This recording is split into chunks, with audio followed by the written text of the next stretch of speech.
Bismillahirrahmanirrahim. Assalamualaikum warahmatullahi wabarakatuh. Pada kesempatan kali ini kita akan belajar di kelas 3, tema yang pertama, subtema yang ketiga, pembelajaran yang kelima. Tetapi sebelumnya, bagi kamu yang belum subscribe, silahkan subscribe dulu ya. Pencet tombol like, kemudian share channel Guru Kelas 3 agar channel ini dapat terus berkembang dan memberikan manfaat bagi kita semua.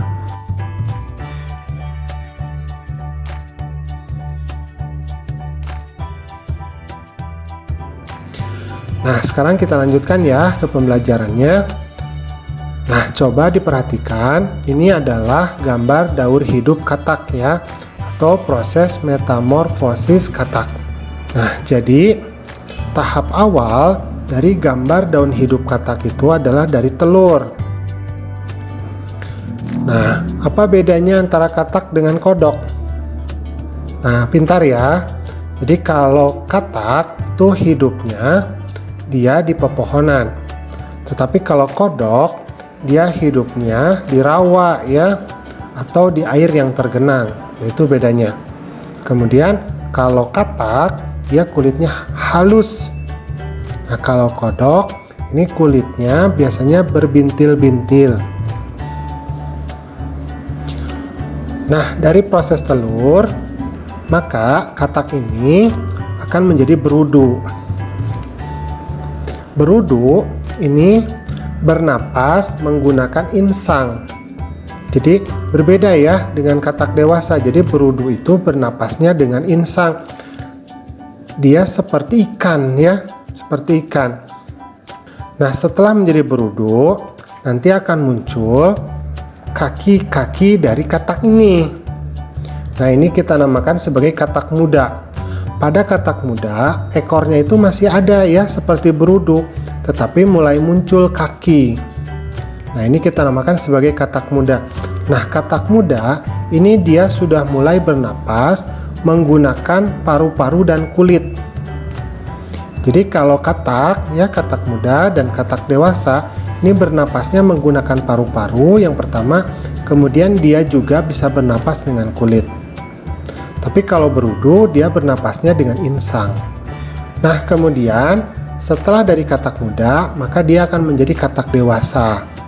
Nah, dari katak dewasa ini nanti akan kawin ya, kemudian menghasilkan telur kembali. Maka daur hidup katak itu menjadi seperti itu. Jadi dari telur, berudu, katak muda, kemudian katak dewasa.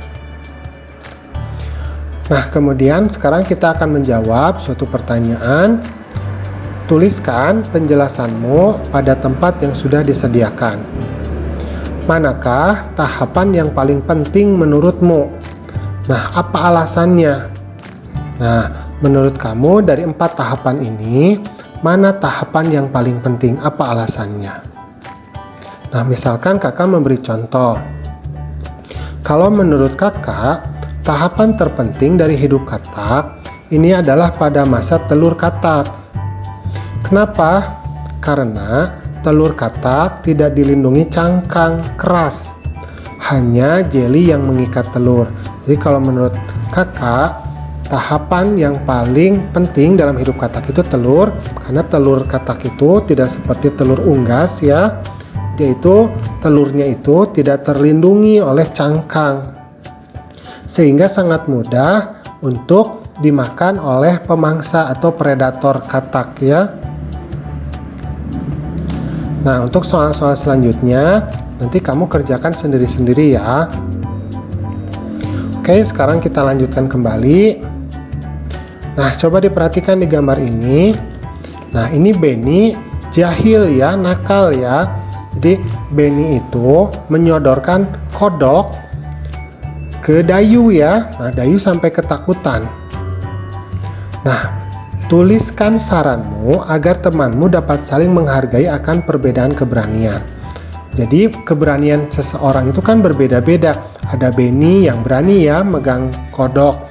Tapi kalau Dayu takut ya megang kodok, mungkin jijik atau geli ya.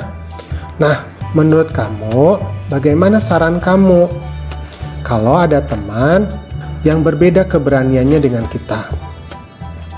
Nah, misalkan kakak beri contoh.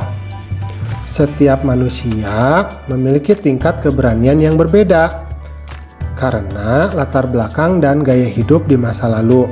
Karena itu, kita harus saling menghargai dan berusaha membantu. Nah, kalau menurut kakak, manusia itu kan berbeda-beda keberaniannya ya. Mungkin ada pengalaman-pengalaman masa lalu yang menakutkan. Nah, karena itu kita harus saling menghargai dan berusaha membantu agar teman kita itu lebih berani. Nah, sekarang kita akan membaca ya tentang penyu. Penyu juga berkembang biak dengan cara bertelur.